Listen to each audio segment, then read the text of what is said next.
spent a lot of time thinking about what makes a great Quake demo. Given Quake's long and rich history, discussions have inevitably broken out about the best runs of all time, and everyone has their own favourite. Some players choose the most mechanically challenging, perfectly executed runs, while others prefer creativity and inspiration. I've said before that I thought Jukebox's 2019 run of the full game was my all-time favourite Quake record, but that was before this demo, a 30-second nightmare run of E4M3 by Muti. This speedrun truly has everything, and the amount of skill, dedication, creativity and luck displayed in these 30 short seconds is hard to believe. In this video I'll try to explain why I think Muti's run deserves the title, not only of Quake's best demo, but even as one of the great achievements in all of speedrunning. I hope you like it.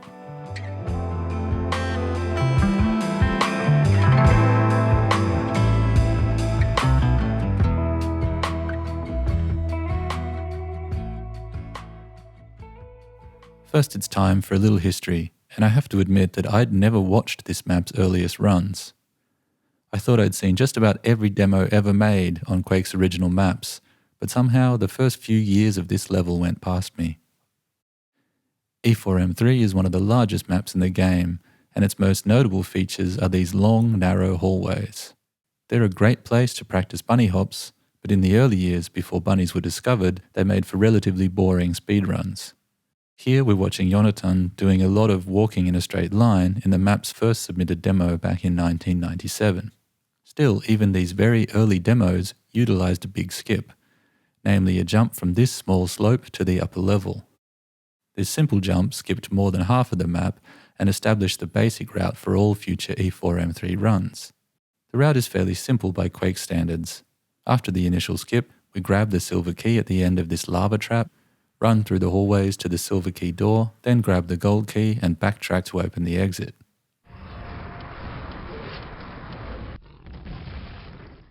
Another small skip involved getting across this gap on the way to the silver key door, which avoids some of the tedious long rooms. With modern movement, it's easy to simply jump across with a decent pre-strafe, but early players used grenade jumps, including this stylish one by Evan, boosting in mid-air from a wandering fiend on the ground below. Evan was the first person to add some grenade boosts to the run, and while they were very basic, he had the right idea. You could start boosting across the lava pit before the platform extended, and you could boost through the hallways, either directly off an enemy or by setting up a grenade on the ground. Ilka added some very basic bunnies to the run and saved 4 seconds from Evan's time, despite getting stuck on almost every single door and wall in the map. As funny as it is now, don't be too hard on these early runs. This was the absolute beginning of the speedrunning scene. In fact, we can see just how quickly the game was evolving by looking at the next demo. Only a year later, Marcus crushed Ilka's time by 8 seconds, adding several new tricks. He found a cool fiend boost at the beginning and a much better grenade jump onto the lava platform. He also replaced the grenade jump over this gap with a simple bunny and added a quad damage grenade jump along the final hallway. Most importantly, he was keeping speed from all of these boosts by chaining his jumps together, something which we all take for granted now, but which was still fairly new in 1999. For its time, this was a spectacular demo, and in the following months, Marcus kept tweaking his movement and saved an additional 2 seconds. His amazing 40-second run was part of the Quake Done Quick with a Vengeance project, released in 2000, which was one of the first Quake speedrunning videos I ever saw and which got me hooked. In 2001, Martin added a brand new trick, a double grenade jump at the silver key. This allowed him to boost even earlier and keep speed all the way to this door for a single-second improvement to Marcus's time. When I watched this demo, I noticed something very strange. Usually at the very end of the run, players have to squeeze through a tightly bunched group of enemies waiting by the final door, and runs would constantly fail in the final few seconds. In Martin's run, they were all already dead, despite the fact that he hadn't gone through this area. Martin was baffled and wondered in his notes what the heck had happened. Luckily, thanks to Kipi, we now have a free fly mode in the Quake engine, and we can zoom around the map while the demo is running. Unfortunately, we can't always see exactly what's going on because the engine is only drawing the entities that might be visible to the player. But with a little detective work, Kipi was able to solve the case after 23 years. These spawns are famously erratic and unpredictable, bouncing around the map like mad. It turns out that this one randomly made its way to the exit area and started fighting these knights. This knight kills the spawn, which explodes. Just a couple of frames later, Martin grabs the gold key on the other side of the map, which causes these scrags to teleport in, which telefrags these knights. A couple more frames later, the newly teleported scrag is killed by the remaining explosion from the first spawn killed by the first knight. This was a ridiculous 1 in a million event, and there would be no way to deliberately include it in a speedrun. Luckily, there turned out to be a much easier way of clearing the exit path. The trigger for spawning in many of those final enemies is actually here by the gold key. With a careful curling slope jump, we can grab the key without touching the trigger, leaving space at the exit. This is exactly what Marcus did when he fought back a few months later with a 2-second improvement. This 37-second run was looking very hard to beat. The double grenade jump over the pit, the bunny hops, the final quad boost, everything was more or less perfect by 2001 standards. But remember what I was just saying about spawns? How they fly all over the map, how they explode doing huge damage, how it would be impossible to utilize them in a run? Every once in a while a demo comes along which truly deserves the term inspired. And in the early 2000s, many of these demos came from one player, Peter Horvath. The double ogre grenade jump on E2M3, the double vorball boost on E4M2, the insane grenade placements on E1M3. Peter was always pushing the boundaries of what could be done in Quake. But I don't believe any single trick in the history of the game has ever had as much of an impact as what he came up with on this map in 2005. Nearly 20 years later, if you ask runners to show you the coolest trick in the game, this is what you'll see.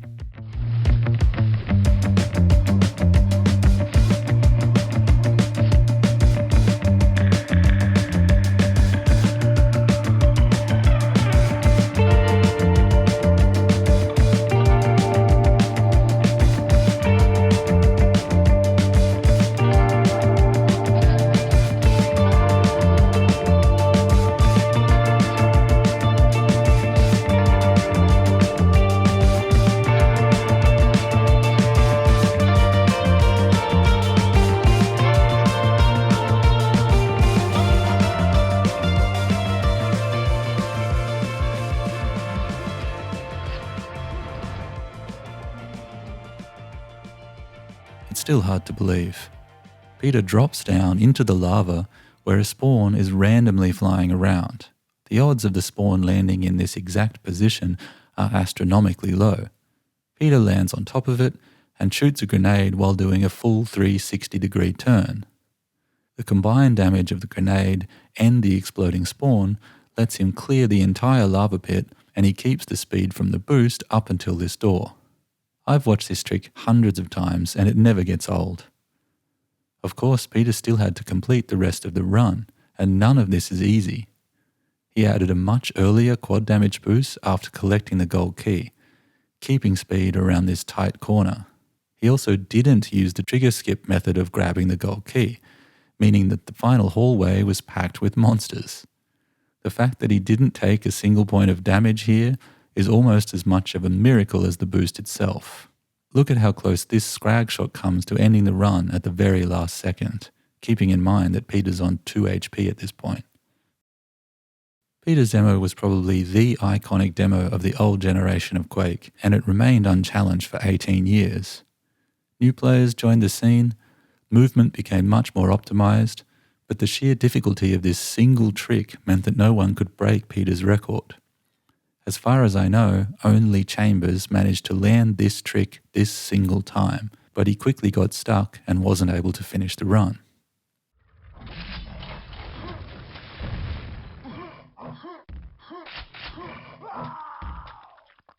Still, all good things must come to an end, and starting around 2022, Muti made his mission to slowly improve all of Peter's most famous runs, including the Nightmare 100% of E4M2 and the easy run of E2M3, both of which have been the subject of previous videos.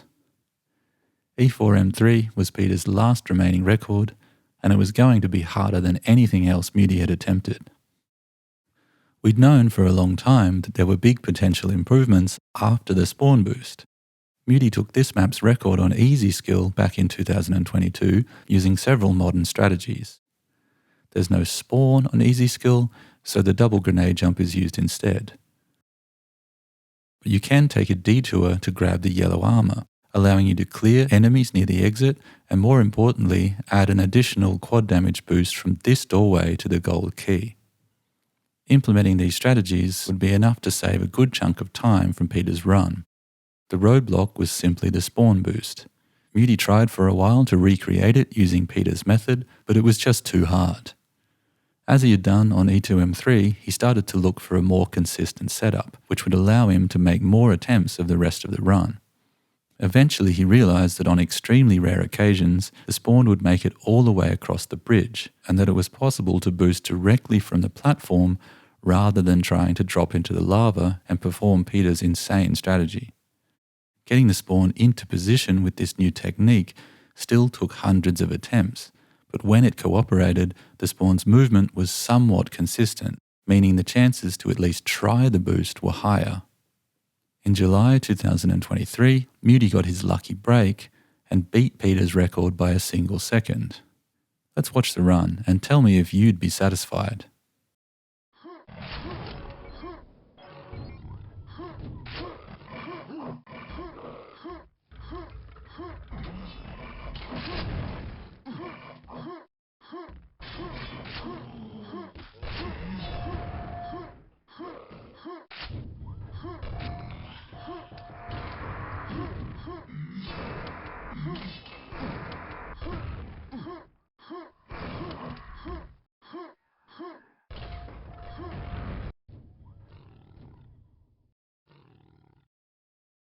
This is an incredible run and probably has the highest average player speed of any record on the original maps.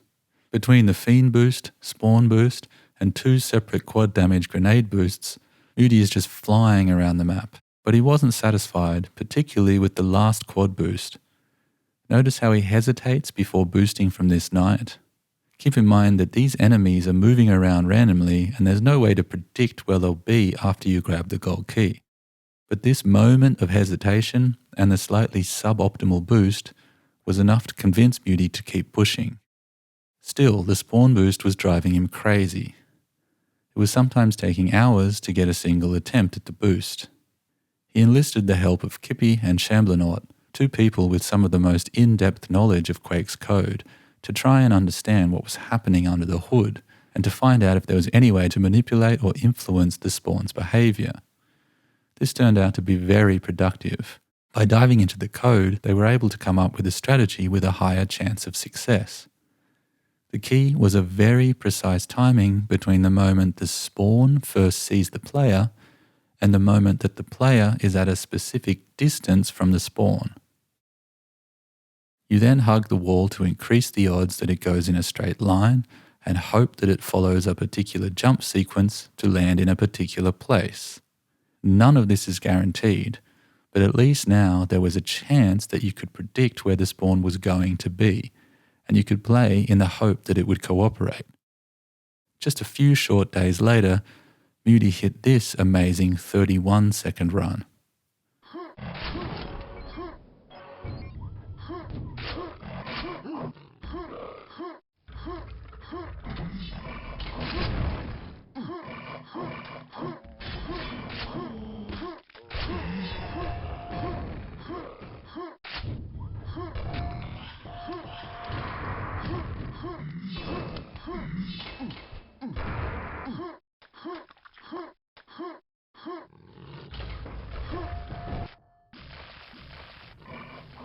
Do you see any possible improvement to this record? I didn't, and I'm willing to bet that no other player in the Quake scene did either. This run sat on the tables for a full year, and as far as we were all concerned, E4M3 was done. In the meantime, Muti carved his way through the tables on other maps, creating all kinds of amazing records. But in August of this year, to everyone's disbelief, he started looking into E4M3 yet again. Muti wanted to create his own iconic record, something timeless and revolutionary like Peter's run before him. He saw the lines. There were tiny tweaks to be made, an ever so slightly faster way of taking the gold key, an even tighter boost off the final Wandering Knight, and an even cooler and ever so slightly more consistent setup for the spawn boost, firing a grenade into the air so it bounces into the spawn just as it reaches the perfect position. He knew that all of these tweaks combined would theoretically be enough to save one more second, and he started the nightmarish grind.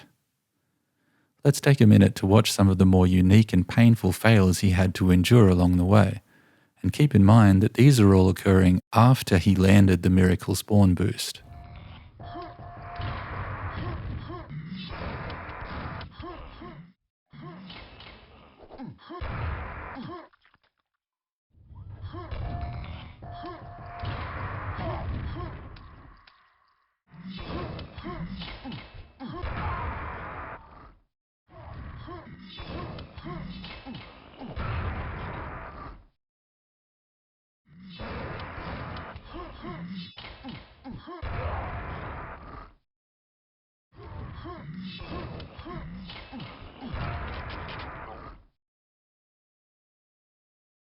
Finally, after thousands of attempts, countless tweaks, hours of research, source code deep dives, discussion with other players, and a level of dedication displayed only by the very top speedrunners in the world, Muti finally did it.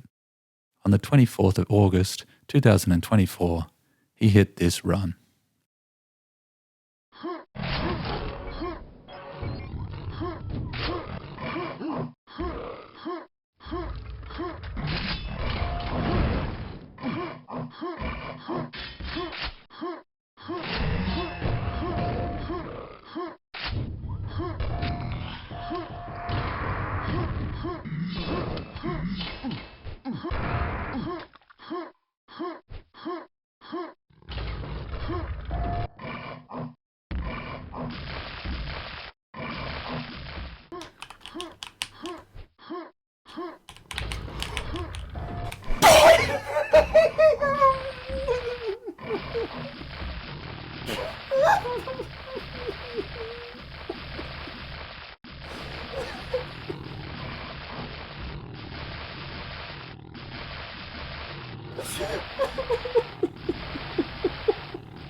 It's over.